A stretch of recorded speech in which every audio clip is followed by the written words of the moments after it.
tersebut dan anjing keluarga kamu daripada azab api neraka. Jaga diri dulu. Pasal apa? Bukan jaga diri maknanya kita tak hebat besar orang ini, tidak. Jaga diri sebab kita ini nak bantu orang yang jadi baik, dia bermula menjadi kita sendiri, insyaAllah. Selatan dan Rasul kita menjadi role model kepada orang lain supaya mudah untuk orang lain itu melakukan kebaikan. Jadi asbab. Itulah sedikit sebanyak permulaan sebelum kita masuk ke tajuk kita hari insya-Allah. Siap semua? Tak apa. Risau nak cakap. Jangan risau. Azannya saya stop saya. Bagi buang kat sana. Tak cukup kita sambung sikit. Hadirin hadirat rahmat Allah SWT sekalian, saya rasa masih terlambat untuk saya ucapkan selamat menyambut Muhammad Rasul. Hari ini Muhammad Rasul dah masih buat program kan? Alhamdulillah. Bila sebut tentang kelahiran Nabi Muhammad SAW, satu tarikh bersejarah. Hatta bila sebut tentang kelahiran Nabi Rasulullah SAW, banyak pendapat.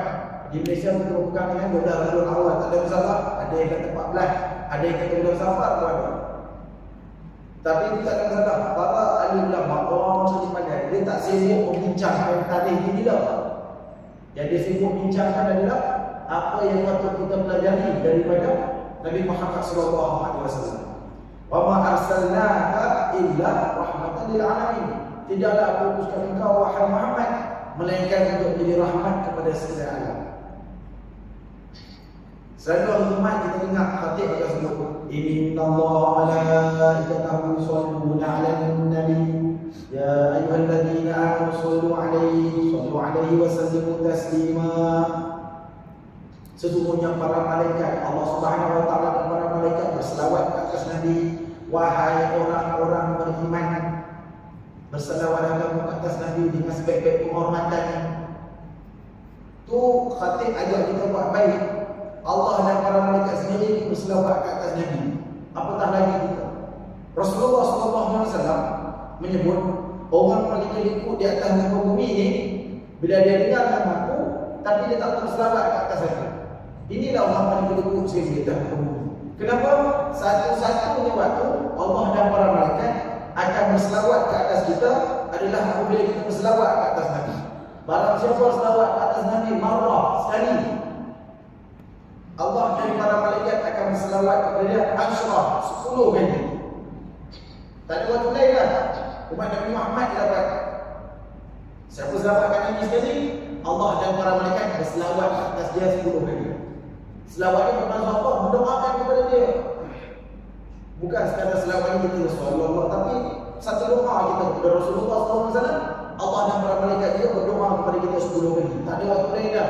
Inilah antara satu waktu yang mana Allah dan para malaikat akan berselawat ke atas kita. Sebab tu orang yang berselawat itu orang yang sangat kedekut di sisi Nabi Muhammad SAW. Rasulullah SAW diutuskan sebagai rahmat kepada sekalian alam. Seronok jadi umat Islam ni. Kenapa seronok? Sebab kadang-kadang ada setengah benda di atas muka bumi kita buat yang pada dasarnya hukumnya harus. Pada dasar asalnya hukumnya harus. Namun apabila kita buat sebab kita belajar dan kita tahu sunnah Nabi, kita ikut sebab perkara sunnah Nabi, maka kita dapat pahala. Mana ada orang lain kita tak dapat pahala, Nabi Muhammad SAW kita tak dapat pahala. Bukan semua pakai pergi masuk tandas semua tak. The moment kita nak masuk dalam tandas, bila kaki-kaki kita nak melangkah masuk, teringat turun dulu aja. Bila nak masuk tandas tu, mulakan kaki kiri. Pasal apa? Sebab Aisyah radhiyallahu anha sebut apa? Nabi bila nak masuk, nak pergi tandas, akan bermula dengan sebelah kiri terlebih dahulu. Secara tak langsung, kita masuk kiri dengan niat ikut sunnah, dapat pahala. Tak ada umat Nabi lain makan dapat pahala. Umat Nabi Muhammad SAW makan dapat pahala.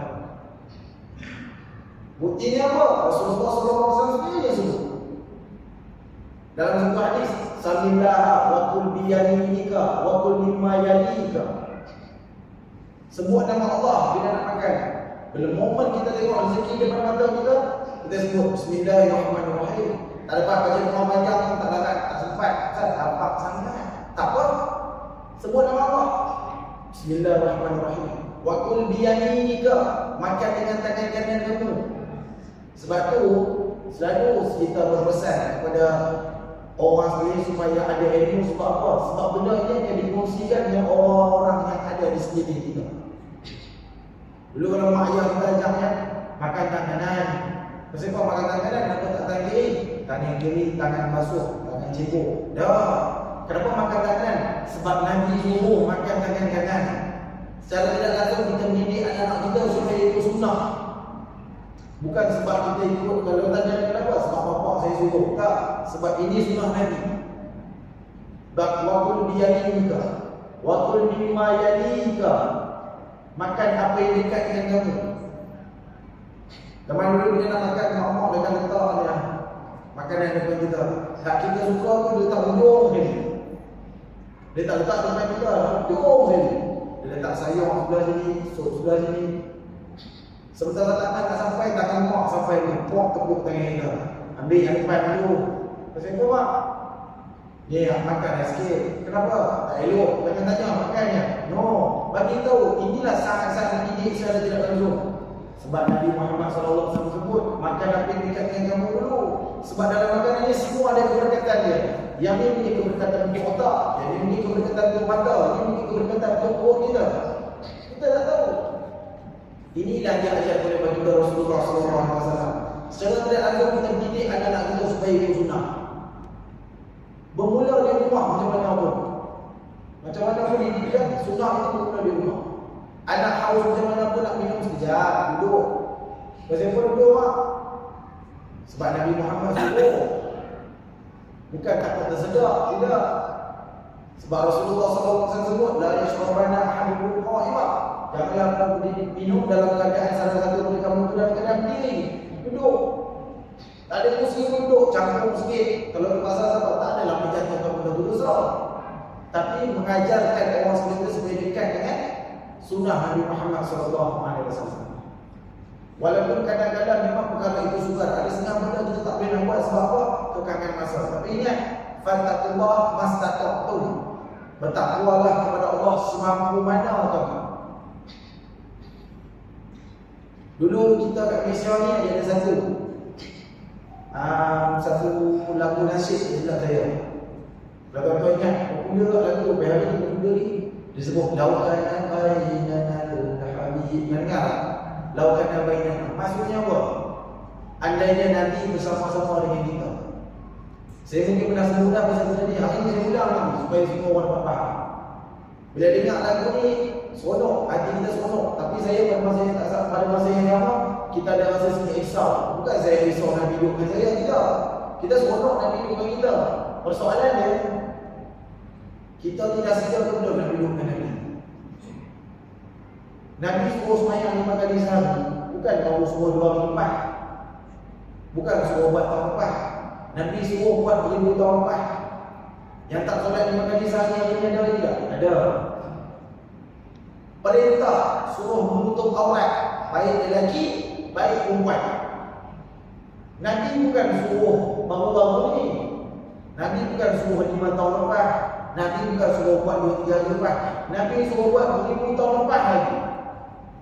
Yang tak tutup aurat dengan sempurna hari ini ada lagi tak tuan? Perempuan? Ada. Pengharaman arak tu bertahun dulu dah. Waktu Allah SWT suruh Nabi bagi tahu lama dah. Masih ada lagi tak orang-orang yang beragama Islam, dalam cerita orang Islam, hatta beragama Islam sendiri yang minum arak, masih ada lagi tak? Ada. Benda Nabi suruh buat 1000 tahun lepas pun ada yang tak buat lagi hari ini. Kalau Nabi hidup dengan kita banyak yang kita bersedia tak ada hukum-hukum baru. Sebab tu wafatnya Rasulullah SAW juga merupakan satu rahmat kepada umat Islam. Bukan rahmat sebab kita rasa oh dan Nabi itu best. No. Supaya makin tak ramai orang yang sesat dan tak ramai orang yang menolak hukum Allah Subhanahu Wa Taala. Sebab itu Nabi Muhammad SAW adalah antara Nabi yang paling pendek usia baginda. Sekadar umur 60 tahun saja. Nah, dan antara perkara yang ditinggalkan oleh Rasulullah SAW kepada kita, antara perkara terakhir yang dinyatakan wasiat baginda adalah apa? Pegang dua benda kau takkan sesat sampai bila-bila. Quran dan juga sunnah. Quran Allah Subhanahu wa taala sebut ya ayyuhallazina amanu udkhulu fis silmi kaffah wa la tattabi'u khutuwati syaitan innahu lakum aduwwun mubin.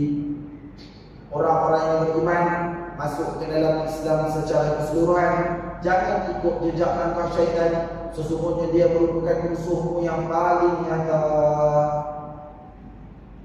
Syaitan datang dalam bentuk senyap-senyap. Dia akan beritahu kita, tak apa, buat satu-satu dulu. Ini tak payah buat dulu, buat satu-satu dulu. Tak apa, tak payah solat dulu, tak apa, buat puasa dulu. Dia macam tu lah syaitan cara dia mengasuh kita. Dia semua tolak sikit. Sebab tu dia jaga tu. Masuk ke dalam Islam secara keseluruhan. Islam is a way of life, cara kehidupan. Bermula daripada kita bangun tidur sampailah kita menghadap ke tidur balik. Nah, dan bila sebut tentang sunnah, ada beberapa sunnah. Memang bukan berapa, banyak sekali sunnah baginda Rasulullah SAW yang boleh kita amalkan dalam kehidupan kita.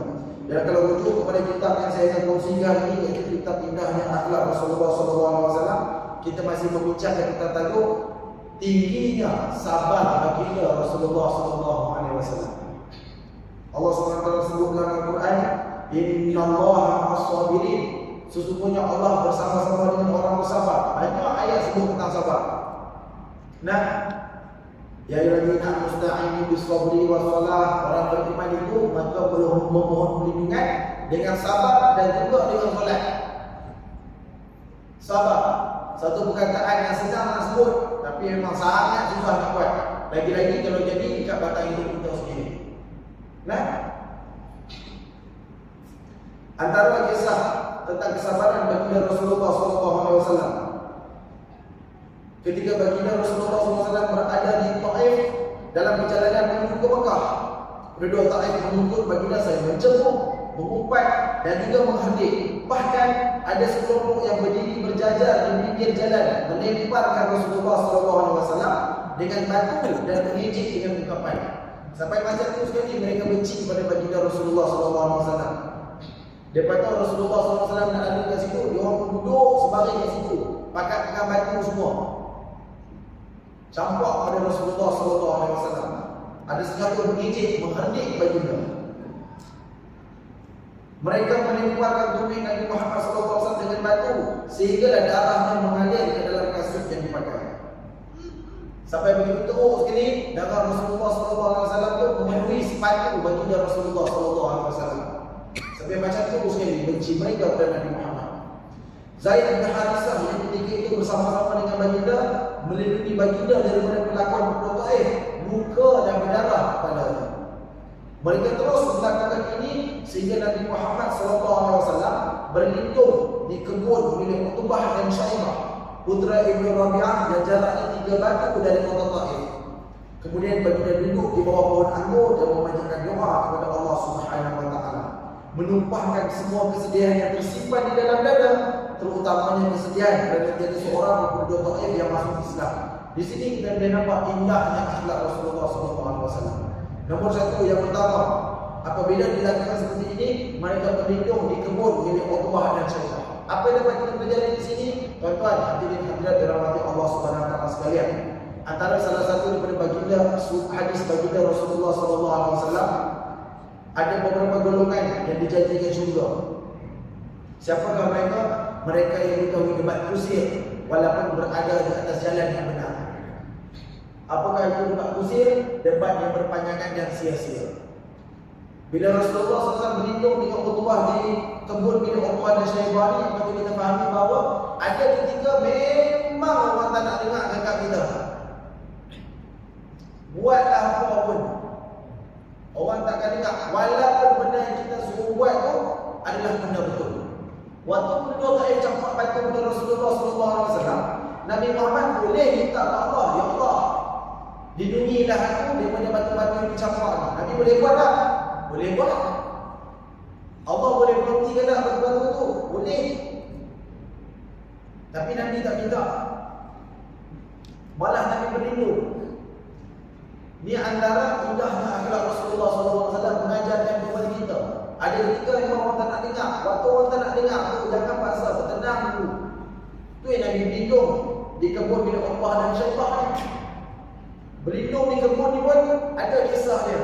Yang mana ketika berlindung di kebun anggur milik Uqbah dan Syaibah ni, baginda bersandar di satu pokok sampai haus, sampai bengkok keadaan pokok tersebut. Maknanya bukan sekali Nabi sandar. Kita tuan-tuan sandar kat pokok, takat sekali di 10 kali, tak bengkok pokok tu, tak haus kulit pokok tu. Maknanya kalau sampai haus, banyak kali Nabi pergi patah balik, pergi patah balik, pergi patah balik. Maknanya yang kedua kita pelajari di sini adalah jangan berhenti. Setiap orang akan diuji. Ayat Quran ini cukup popular kita dengar selalulah. Wala nabluwannakum bi syai'in minal khawfi wal ju' wa naqsin minal amwali wal anfusi wat thamarat wa basyiris sabirin. Manusia akan diuji dengan pelbagai perkara. Antara ayat yang disebutkan dalam itu adalah ada perasaan takut dan juga gentar. Kita manusia tuan-tuan, puan-puan, hadirin-hadirat rahmati Allah Subhanahu wa taala sekalian. Kita ni manusia.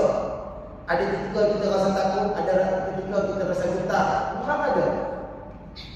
Tapi di akhir itu Allah sebut apa? Wa basyiris sabirin. Sampaikan berita gembira kepada mereka yang bersabar. Sampai bengkok pokok anggur yang ada di kebun anggur Uqbah dan Syaibah. Sampai ke satu tahap dia kata Rasulullah biasa ketika pemilik kebun itu sama ada Uqbah atau Syaibah, bila tengok Nabi Muhammad ketika itu tak kenal jadi Nabi. Tak kenal pada Nabi Muhammad Nabi waktu itu. Uqbah dan Syaibah ni bagi tahu kepada Rasulullah dia, pergi bagi makanan atau minuman kepada orang tu, kesian tengok. Punya menyedihkan keadaan Rasulullah SAW sampai orang tengok kata bagi makanan dia. Kita kalau duduk kat masjid ni pakai macam ni, kita tak ada apa orang datang jumpa kita, sian tengok orang tu pakai uniform merah, dia bagi makanan ke dia tak. Keadaan ni bukanlah keadaan yang menyedihkan, tapi keadaan Rasulullah SAW ketika berada di kebun anggur ni sangat menyedihkan. Kan? Itu yang kedua. Yang ketiga, apa yang dapat kita pelajari dari indahnya akhlak Rasulullah SAW waktu penduduk Taif campak Rasulullah punya sedih, mengadu pada Allah Subhanahu wa taala. Bukan sedih orang campak bantu ke dia. Nabi Muhammad SAW sedih sebab tak ada seorang pun penduduk Taif nak masuk Islam. Nampak punya hebatnya indah akhlak Rasulullah SAW. Bukan dia sedih sebab orang campak bantu ke dia, dia sakit tak. Yang dia rasa sedih adalah tak ada orang yang nak masuk Islam apabila dia datang nak berkongsi tentang ajaran agama Allah Subhanahu wa taala. Antara doa Rasulullah SAW ketika diriwayatkan adalah, ya Allah, sesungguhnya aku mengadu kepadamu akan lemahnya kekuatanku, kurangnya daya upayaku dan remehnya aku di mata orang lain. Wahai Zat yang Maha Penyayang antara para penyayang, Tuhan orang-orang yang tertindas, Engkau adalah Tuhanku. Kepada siapakah Engkau akan menyerahkan diriku? Apakah kepada kerabat yang memusuhiku atau kepada musuh Engkau kuasakan kepadanya urusanmu? Akan tetapi aku tidak peduli dengan semuanya selama Engkau tidak murka terhadapku. Sedang ampunanmu kepadamu lebih luas daripada mukamu. Aku berlindung kepada cahaya Zatmu yang menerangi kegelapan dan urusan dunia dan akhiratku menjadi baik kerananya. Agar jangan Engkau turunkan murkamu kepadaku atau Engkau timpakan kemarahanmu kepadaku. Hanya kepada Engkau lah aku memohon belas kasihan hingga Engkau redha. Tiada daya untuk menghindar daripada kemaksiatan dan tidak ada kekuatan untuk melakukan ketaatan kecuali dengan pertolongan-Mu ya Allah. Ini adalah antara doa yang dibacakan oleh baginda Rasulullah SAW ketika dilanda dalam satu masalah. Apa yang dapat kita pahami di sini adalah apa? Tuan-tuan, hadirin-hadirat rahmati Allah Subhanahu wa taala sekalian. Di sini dapat kita pahami bahawa Rasulullah itu mengadu. Rasulullah juga mengeluh kepada Allah Subhanahu wa taala bila ada masalah. Kadang-kadang kita selalu sebut, jangan mengeluh, tak baik. Itu semua datang kepada Allah. Boleh nak mengeluh. Mengeluh kepada Allah, minta kepada Allah, doa kepada Allah. Sebab Allah lah yang bagi, Allah juga lah yang mencari. Itulah antara daya kuasa yang diberikan kepada manusia, iaitu kuasa untuk berdoa kepada Allah Subhanahu wa taala. Berdoa kepada Allah. Semalam lepas main Jumaat, Waktu solat Jumaat kita tambah kubur nazilah untuk saudara-saudara kita yang berada di Palestin, saudara kita di Hamas, Palestin, yang mana diujian dengan serangan daripada Israel. Bukan cuma sekali ini je, dah banyak kali dah. Cuma kali ini dia jadi berat sikit sebab apa? Sebab Israel rasa berat sikit, sebab Islam Palestin lawan balik. Itu je. Umat Islam kena dah lama dah. Tapi lepas dia kena melawan ni, lagi teruk umat Islam kita kena. Antara cara kita nak buat, tak mampu nak bantu dengan bentuk pergi ke sana, tak mampu nak bantu mungkin dalam bentuk kewangan. Kalau kita bagi pun tak tahu sampai diriak sebab apa dalam badan Israel ke sana. Antara cara kita boleh buat adalah dia apa? Daya kuasa kita berdoa kepada Allah Subhanahu Wa Taala. Tak cukup dengan kita baca Al-Quran nazilah. Lepas habis solat Jumaat, kita sendiri yang budak dengan solat hajat. Ini antara daya kuasa yang kita mampu buat untuk bantu saudara-saudara kita yang berada di Palestin. Berdoakan kepada mereka. Tak kisah dalam keadaan macam mana sekalipun. Dia orang kena di pasal itu ada 20 tahun dah. Alhamdulillah, akhirnya mereka melawan. Dan hari ini semakin teruk dia berkenal sebab apa? Sebab mereka bangkit untuk melawan. Apa kita mampu buat? Tak mampu nak pergi ke sana, cukup dengan berdoa yang kita mampu buat di sini. Baik, seterusnya kesabaran Rasulullah SAW yang lainnya adalah ketika putra-putrinya meninggal dunia. Anak ini adalah buah hati dan tumpuan harapan yang paling berharga dimiliki oleh setiap manusia. Dalam Quran Allah SWT sebut, al-mal wal banuna zinatul hayatid dunya. Harta benda dan anak-anak itu adalah perhiasan hidup di dunia.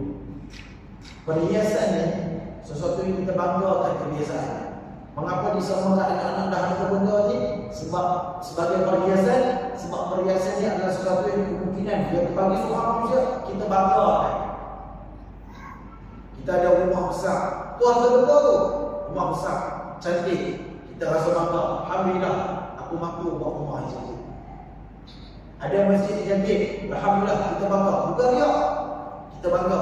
Alhamdulillah, masjid cantik, orang ramai yang datang, orang duduk dengan selesa, aircon semua-semua. Alhamdulillah kita bangga.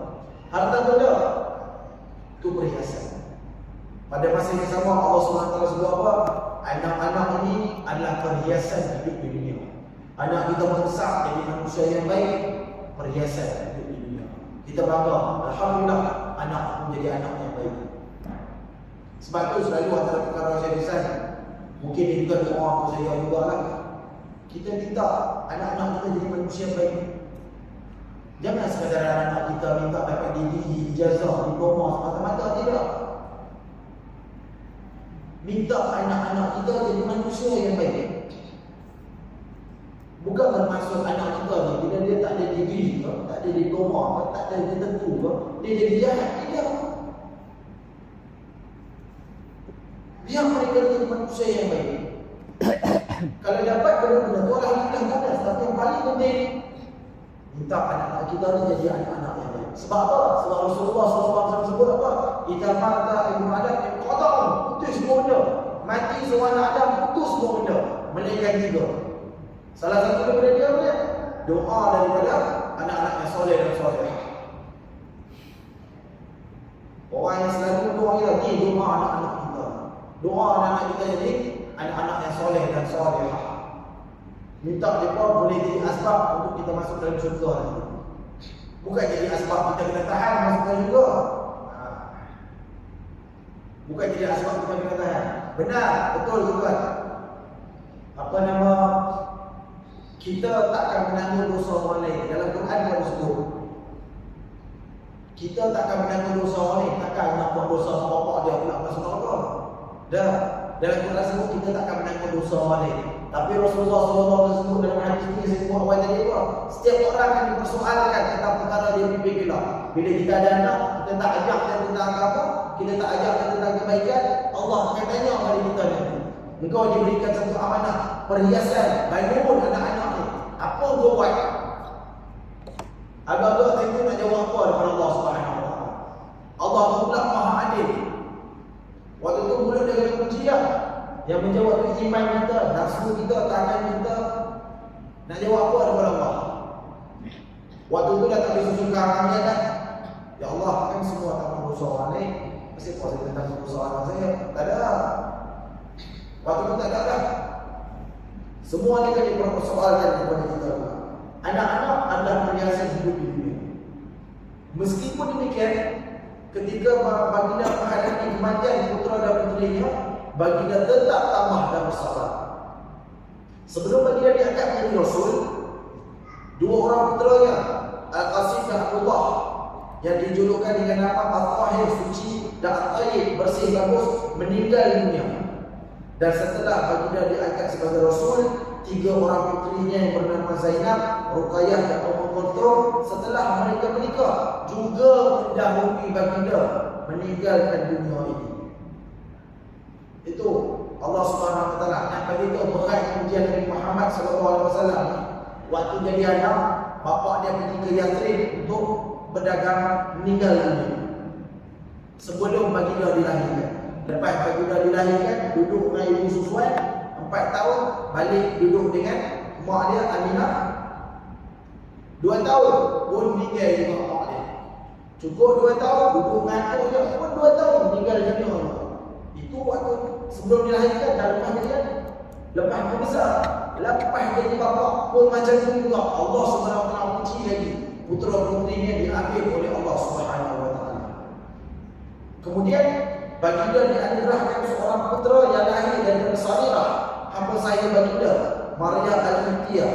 Puteranya itu diberi nama Ibrahim, dan sudah tentulah kelahiran Ibrahim sangat menggembirakan baginda.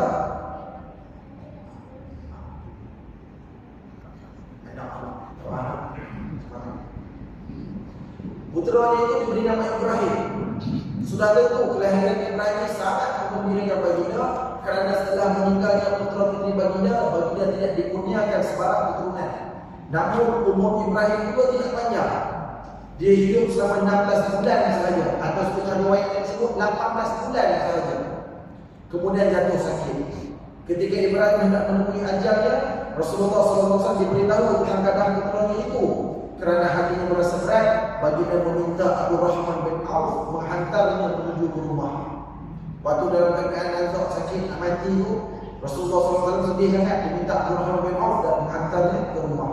Sampai ke rumah, baginda melihat Ibrahim yang masih kecil menghembuskan nafas terakhirnya di pangkuan ibunya Maria Al-Qibtiyah. Dengan hati yang sedih, baginda memangku putera kesayangannya itu dan berkata, "Wahai Ibrahim, sungguh kami sama sekali tidak mempunyai kemampuan untuk melindungimu daripada keputusan Allah Subhanahu Wa Taala." Kemudian baginda terdiam. Nabi sayang kepada Ibrahim, anaknya yang meninggal dunia ketika umur 16 bulan, setengah riwayat yang sebut 18 bulan.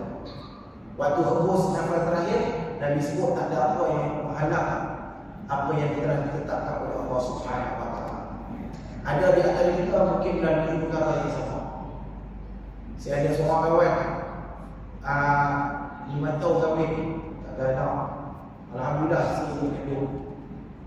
Keluar dia bersalin anak hidup 3 hari. Allah Subhanahu Wa Taala jumpa dia pegang tangan dia. Okey ke? Okey. Okey, insya-Allah. Kata. Tapi nak jumpa orang yang betul-betul redha dengan ketentuan Allah Subhanahu Wa Taala, hanya orang tertentu. Tanya dia, tak apa, kisah sedih. Semua orang ada rasa sedih. Dia kata apa? Sahabat dari orang, dia tak nak sedih pun. Dia gurau lah mula. Tak sempat nak sedih, orang tinggal. Tak sempat rasa saya. Tapi dia gurau lah itu. Tapi dia cakap apa aja dia dulu. Aku nak sedih pun. Confirm dah nak masuk surga. Aku jaga dia, belum tentu dia masuk surga. Anak-anak kita yang kita jaga ni, confirm masuk surga semua. Kita tak minta dia masuk neraka ada. Tapi adakah confirm dengan ajaran kita, anak-anak kita ni mampu masuk ke dalam surga? Tapi dia kata apa? Anak aku ni dah jelas confirm dah masuk surga. Aku nak risau apa? Dia tengah suara-suara tu. Tak apa. Nak sampai ke tahap kerekotan sampai macam tu sekali. Tapi tak semua orang mampu. Sebab tu Allah uji jiwa-jiwa yang mampu sahaja. La yukallifullahu nafsan illa wus'aha. Allah tak akan menguji satu-satu jiwa melainkan mereka mampu untuk menanggung. Sama balik kisah Suri dan putera Nabi tadi. Lepas dah meninggal dunia, setelah dipastikan yang puteranya telah tiada, air mata pun keluar dari kedua-dua mata baginda. Kemudian baginda berkata, wahai Ibrahim, kalau bukan kerana kebenaran daripada Allah yang nyata dan janji dari Allah Subhanahu Wa Taala yang pasti ditepati, dan bahawa orang-orang yang meninggal kemudian akan menyusul orang-orang yang lebih dahulu meninggal, kesediaan kami atas kematianmu akan lebih hebat daripada kesediaan kami di saat ini.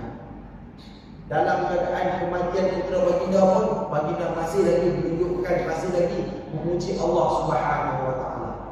Kenapa? Anak-anak yang belum cukup umurnya bila dilahirkan, alhamdulillah, yang risau tuan, tempatnya dijanjikan syurga. Malah bapak dia juga jadi manusia-manusia yang cukup beruntung. Diriwayatkan sebuah hadis yang mana anak-anak kecil yang belum masuk umur akhir balik ini, bila meninggal dunia, mereka ditempatkan di satu taman. Dan ketika itu mereka akan bertanya kepada Allah Subhanahu Wa Taala, mana ibu bapa aku? Mana ibu bapa aku?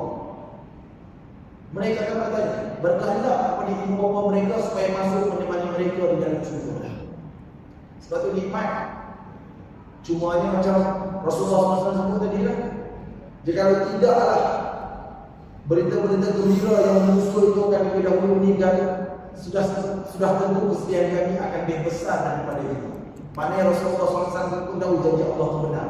Sudah pasti Rasulullah SAW sedih, tapi disebabkan janji-janji Allah, maka kesediaan itu sedikit sebanyak kurang diangkat disebabkan janji-janji Allah Subhanahu Wa Taala.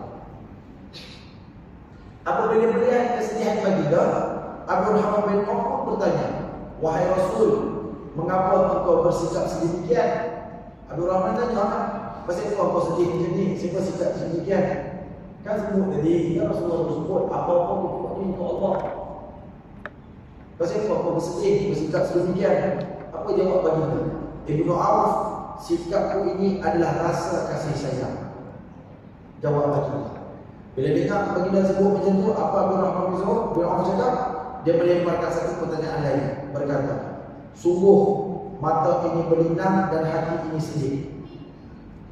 Namun mulut kami tidak dapat mengeluarkan kata-kata kecuali yang diredai oleh Tuhan.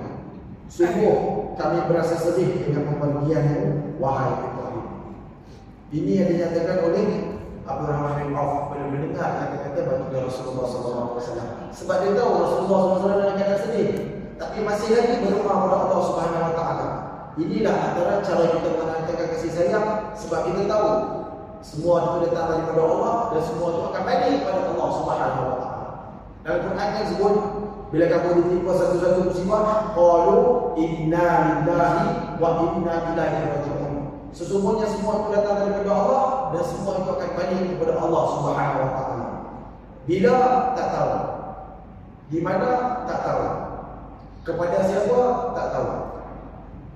Ada orang diberikan nyawa dan hayat yang banyak. Semakin banyak hayat dia, makin banyak iman dia kepada Allah Subhanahu Wa Taala. Pun ada. Ada orang nyawa dia tak panjang, tapi nyawa dia tak panjang, dosa dia lebih banyak daripada orang nyawa dia banyak. Pun ada. Sebab tu Rasulullah SAW sebut apa? Jangan pilih seseorang ni pada tengah dan juga pada awal dan juga tengah kehidupan dia, tapi tengoklah pada akhir kehidupan dia. Ada orang mungkin di awal kehidupan dia orang yang teruk, orang yang jahil, yang tak tahu hukum agama, yang selalu buat dosa, tapi di akhir hayat dia sempat bertaubat kepada Allah Subhanahu Wa Taala. Sampai ke tahap macam itu sekali, dan kemungkinan besar orang ini juga lebih dijadikan syurga kepada orang yang tengah dan juga awal hidup dia lebih baik, tapi di hujung hidup dia tu penuh dengan dosa. Itu kita kena faham. Ketika itu umur Nabi Muhammad SAW sudah mencapai 60 tahun. Dari ruang Azan dapat mulai.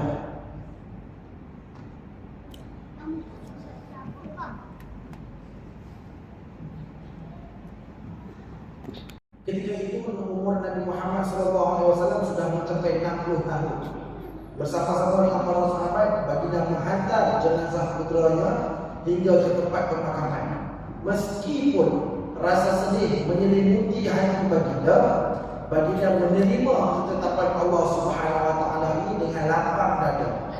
Ini adalah salah satu teladan kesabaran yang baginda ajarkan kepada umat baginda. Selama hidupnya, Rasulullah SAW selalu mengajarkan kepada sahabat dan umatnya supaya bersabar dalam menghadapi masalah, cubaan dan juga ujian.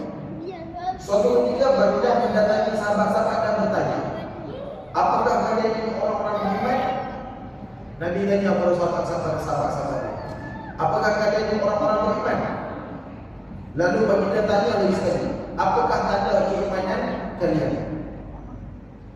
Maka sahabat-sahabat ketika itu menjawab, kami bersyukur apabila mendapat kemudahan, bersabar apabila mendapat ujian, dan menerima dengan lapang dada ketetapan Allah Subhanahu wa taala.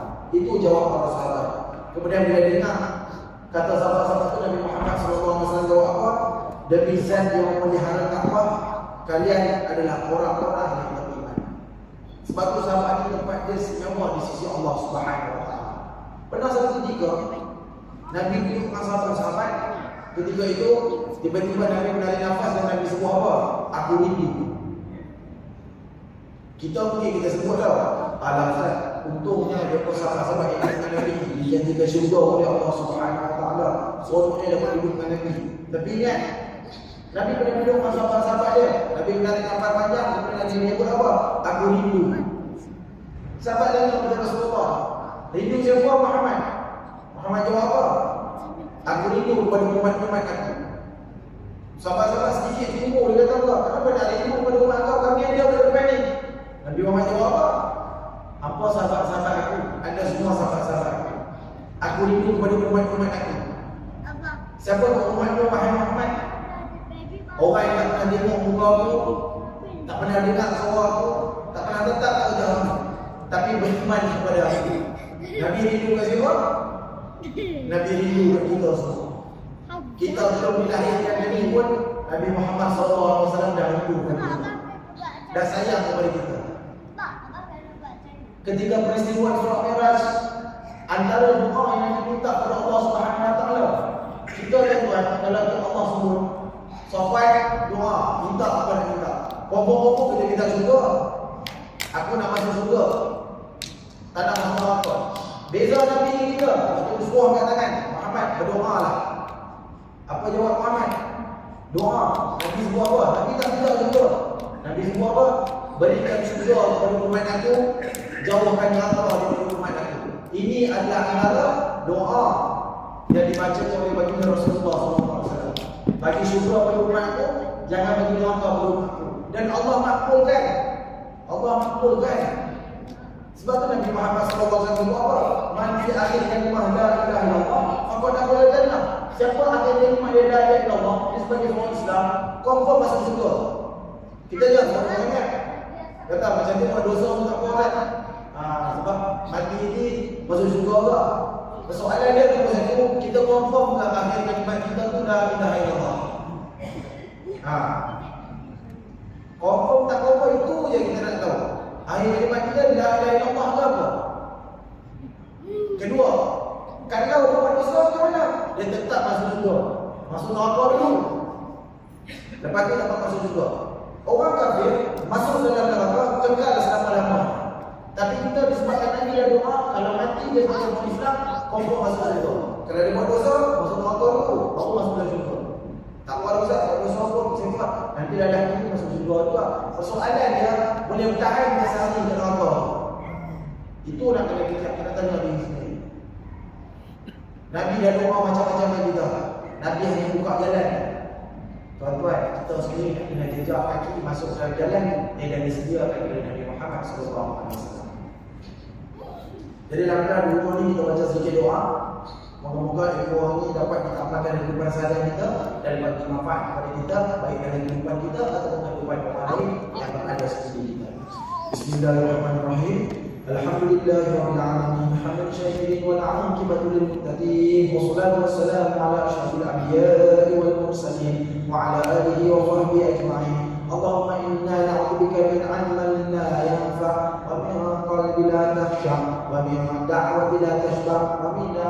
ينقلها برحمتك يا أرحم الراحمين يا مقلب القلوب ثبت قلوبنا على دينك ربنا آتنا في الدنيا حسنة وفي الآخرة حسنة وقنا عذاب النار وقنا عذاب النار والحمد لله رب العالمين. Semua yang baik datang kepada Allah Subhanahu wa taala. Salah silap saya mohon maaf. Surah 4 hari keempat buah kami ada perahu. Selesai sudah perkongsian. Biar tahu jangan keliru. Aku qouli hadza wa astaghfirullahal azim wa lakum. Assalamualaikum warahmatullahi wabarakatuh.